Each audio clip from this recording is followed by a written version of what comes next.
గురుగారు మొదటి ఉత్తరం చూద్దామండి. విశాఖపట్నం నుంచి సూర్యనారాయణ గారు రాస్తున్నారు. రథసప్తమి నాడు ఏం చేయాలి తెలియచేయగలరు అని అడుగుతున్నారు. ఆరోగ్యం భాస్కరాదిచ్చేతని ప్రమాణం ఉంది. ఆరోగ్యం కోరనివాడు ప్రపంచంలో ఎవరు ఉండరు.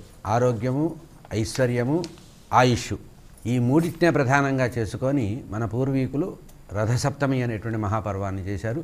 దీన్నే సూర్య సప్తమి అని కూడా అంటారు, భానుసప్తమి అని కూడా పిలుస్తారు. రథసప్తమి, సూర్యసప్తమి, భానుసప్తమి అనేటువంటి పేర్లు ఉన్నాయి. మాఘమాసంలో శుక్లపక్షంలో సప్తమి రోజు వచ్చేటువంటి మహాపర్వాన్ని రథసప్తమి అంటారు. ఈ రథసప్తమి అనేది 2 రోజులు చేయవలసినటువంటి కార్యక్రమం. అంటే రథసప్తమి ముందు రోజు షష్ఠి. షష్ఠి రోజున ఏకభుక్తం చేయమన్నారు, ఒకే పూట తినమన్నారు, రాత్రి ఏమీ తినకుండా. సప్తమి పొద్దున్నే సూర్యోదయం కంటే చాలా ముందే ఉషఃకాలము అంటారు. అంటే తూర్పులో సూర్యుడు ఉదయించకుండా వెలుగు వస్తుంది మొదలు. అంటే తూర్పు కొండల నుంచి సూర్యుడు ఉదయించే ముందు ఒక వెలుగు వస్తుంది. ఆ కాలాన్ని ఉషఃకాలం అంటారు. ఆ కాలంలో నదిలో కానీ, సముద్రంలో కానీ, కాలువలో కానీ, చెరువులో కానీ స్నానం చేసి, లేదా అథవా మన ఇంట్లో ఉండేటువంటి జలంతోనే స్నానం చేసి సూర్య ఆరాధన ప్రారంభించమన్నారు. ఈ చేసిన తర్వాత మన నిత్యకృత్యాలను ఉంటాయి, ఇళ్లలో ఆయా వర్ణాల వారికి సంబంధించినటువంటి పొద్దున చేయవలసినటువంటి కార్యక్రమాలు చేసుకొని దీపం వెలిగించి ఆ తర్వాత సూర్య ఆరాధన ప్రారంభించాలి. స్నానం చేయగానే మొట్టమొదటి చేయవలసింది ఏంటంటే విభూతి ధారణ కానీ, తిలక ధారణ కానీ చేసి రాగి పాత్ర, రాగి చెంబు, వీటిలో రాగి చెంబులో నీళ్లు తయారు చేసుకొని, రాగి పాత్ర తయారు చేసుకొని, మందార పూలు కానీ, గన్నేరు పూలు కానీ ఎర్రగా ఉండేది, ఆ ఎర్రటి పూలు, క్రోటన్ పూలు కాదు, వాసన ఉండేటువంటి ఎర్రటి పూలు, ఆ తర్వాత రక్తగంధం అన్నారంటే ఎర్రగంధం, ఎర్రచందనం అంటారు కదా, ఆ ఎర్రచందనము, కుంకుమ, అక్షతలు, కుంకుమ కలిపిన బియ్యం, అక్షతలు, ఇవి తీసుకొని ఉదయిస్తున్నటువంటి సూర్యభాగం సరిగ్గా మనం అర్ఘ్యం ఇచ్చేటమే సూర్యుడు ఉదయిస్తూ ఉండాలి. ఆ బాలభానుణ్ణి తలుచుకున్నట్టు 7 పేర్లతో మిత్రాయ నమః, వరుణాయ నమః వరుసగా సూర్యుడు భగవానుడికి సంబంధించిన ఆ పేర్లు ఉచ్చరిస్తూ, ప్రణవం లేకుండా పేర్లు ఉచ్చరిస్తూ సూర్యుడికి అర్ఘ్యం ఇవ్వమన్నారు. రాగి పాత్రలో పడేటట్టుగా సూర్యభగవానుడిని తగులుతూ నేల మీద తగిలేటట్లుగా, ఆ పళ్ళెల్లో పడేటట్టుగా ఏది అక్షతలు, గంధము, పువ్వు, జలము కలిపి రాగి పాత్ర, రాగి చెంబులో నీరు అర్ఘ్యం ఇమ్మన్నారు. ఇది ప్రధానంగా చేయవలసినటువంటి కార్యక్రమం.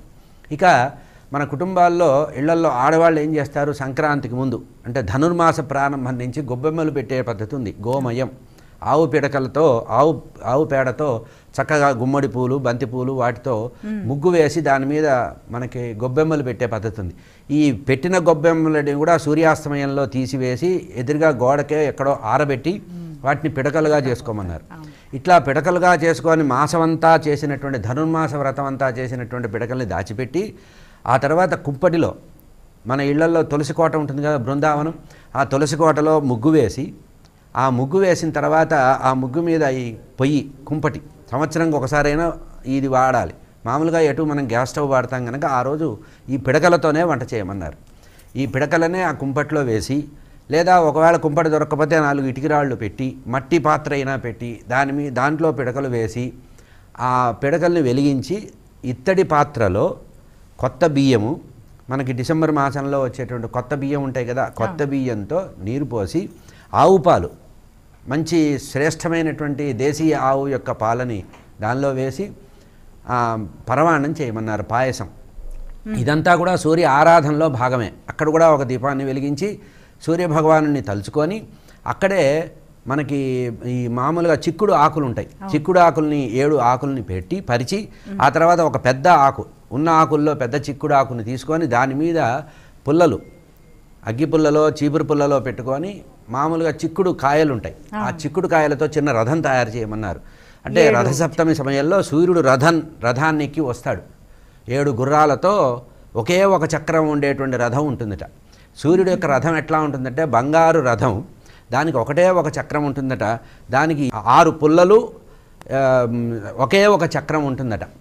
ఇట్లా బంగారు రథంలో స్వామి ఒకే ఒక రథంలో ఆ రోజు వస్తారు కనుక తూర్పు దిక్కుగా ఉత్తరాయణం అనేటువంటి ఉత్తరాయణంలో పరమాత్మ ఉదయించి ఉత్తరం వైపు వెళ్తారు కనుక ఈ రథము టర్నింగ్ యూటర్న్ తీసుకునే సమయం అన్నమాట.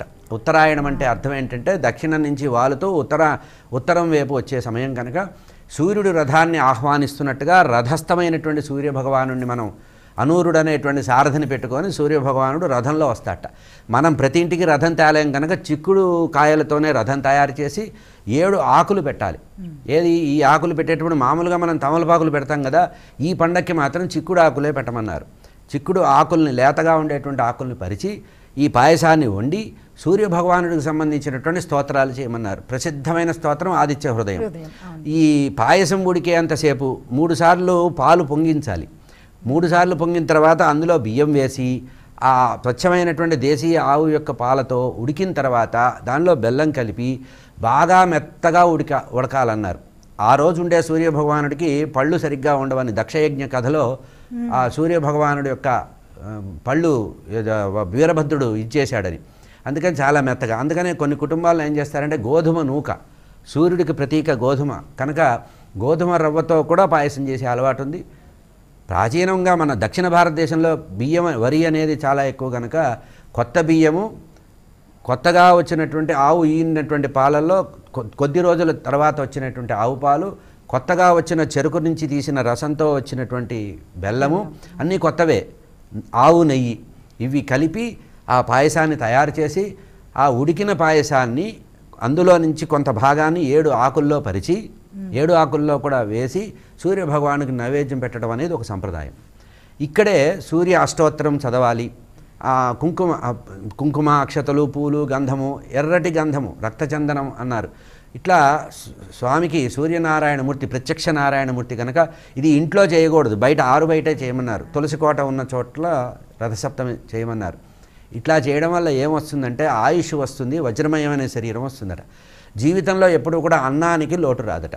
ఈ రథసప్తమి రోజున కనుక సూర్యభగవానుడికి ఎవరైతే పాయసాన్ని నివేదిస్తారో, సకాలంలో అర్ఘ్యప్రదానం చేస్తారో, అర్ఘ్యప్రదానం వల్ల ఆరోగ్యము, తేజస్సు, ఈ పాయసాన్ని వండి పెట్టడం వల్ల జీవితం అంతా కూడా మధురంగా ఆహారం దొరికే సందర్భం, ఇవన్నీ జరగడానికి ప్రధానంగా మన జీవితం అక్షయంగా వెళ్ళటానికి మనకి ఈ పాత్రలో వండి పెట్టడం అనేది ప్రధానంగా చెప్పబడింది. కనుక రథసప్తం అనేది పూర్తిగా సూర్యభగవానుడి యొక్క ఆరాధనకు సంబంధించింది. ఆరోగ్యానికి, ఐశ్వర్యానికి కూడా, దీర్ఘాయువు కూడా సూర్య భగవానుడి యొక్క ఆరాధన వస్తుంది. ఇందాక మీరు అన్నట్టుగా ఉదయంలో బ్రహ్మస్వరూపంగా, మధ్యాహ్నంలో విష్ణు స్వరూపంగా, అస్తమయ సందర్భంలో రుద్రభగవానుడిగా ఉంటుంది. అదేవిధంగా ఈ గాయత్రి మంత్రానికి మూలం సూర్యభగవానుడు. గాయత్రి మంత్రం చెప్పేటప్పుడు సూర్యభగవానుడు సవితా దేవత అంటాం. అటువంటి సమయంలో కూడా రోజుకు 3 సార్లు సంధ్యావందనం చేసేవాళ్ళు కూడా సూర్యభగవానుడిని ఆరాధించే సందర్భంలో ఉదయంలో గాయత్రీదేవిగా, మధ్యాహ్నం సావిత్రీదేవిగా, సాయంత్రం సరస్వతీదేవిగా ఆరాధన చేస్తారు. కనుక ఈ గాయత్రి, సావిత్రి, సరస్వతి స్వరూపానికి మూలమైనటువంటి మూల మంత్రాధిష్టాన దేవత అయినటువంటి సూర్యభగవానుడిని ఆరాధిస్తే చక్కటి ఆరోగ్యం కలుగుతుంది. రథసప్తమి కుటుంబ సభ్యులందరూ కూడా కూర్చొని లేతగా వచ్చేటువంటి ఎండ, ఎందుకంటే ఈ రోజుతో చలికాలానికి ఉద్వాసన చెప్పి సూర్యుడు నేను వస్తున్నానని చెప్పి రథంతో బయలుదేరుతాడు. కనుక ఇక్కడి నుంచి వెచ్చదనము బాగా వచ్చేటువంటిది, పగటి కాలం ఎక్కువ ఉండే సందర్భం కనుక ఆ సూర్యభగవానుని ఆరాధించి ఆహ్వానించి ధరించడమే రథసప్తమి యొక్క ప్రత్యేకమైన